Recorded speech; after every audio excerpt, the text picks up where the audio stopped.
ಭೂತಗಳು ಹೇಳಿ ನೋಡೋಣ. ಗಾಳಿ, ಭೂಮಿ, ಆಕಾಶ. ಮಳೆ ಬರಲ್ಲ, ಆಕಾಶ. ನೀರು ಮಳೆನೆ. ಓಕೆನಾ? ಸೊ ಇವಾಗ ಗಾಳಿ ಇರುತ್ತಲ್ಲ, ಸೊ ಏನಾಗಿರುತ್ತೆ, ಎವಾಪರೇಷನ್ ಆಗಿರುತ್ತೆ, ಹಾವಿ ಆಗಿರುತ್ತೆ. ತಿರ್ಗಾ ಇಲ್ಲಿ ಭೂಮಿಲಿರೋ ನೀರು ಎವಾಪರೇಷನ್ ಆಗಿ ಹಾವಿ, ಎವಾಪರೇಷನ್ ಅಂದ್ರೆ ಅವಾಗ ನಿಮ್ಗೆ ತೋರಿಸ್ತೀನಿ ನಾನು. ಓಕೆನಾ? ಸೊ ಎವಾಪರೇಷನ್ ಆಗಿ ಆಕಾಶಕ್ಕೆ ಹೋಗಿರುತ್ತೆ, ಸ್ಕೈಗೆ ಹೋಗಿ ಅಲ್ಲಿ ಏನಾಗುತ್ತೆ, ಗಾಳಿ ಜಾಸ್ತಿ ಇರುತ್ತೆ ಅಲ್ವಾ. ಸೊ ಟುಗೆದರ್ ಏನಾಗುತ್ತೆ, ಗಾಳಿ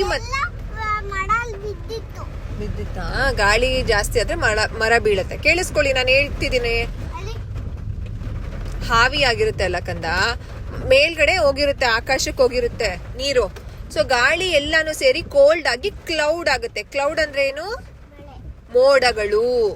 ಯಾವ್ದೋ ಒಂದು ಸ್ಟೋರಿ ಬುಕ್ ಅಲ್ಲಿ ಇತ್ತಲ್ಲ, ಮೋಡ ಕವಿತೆ.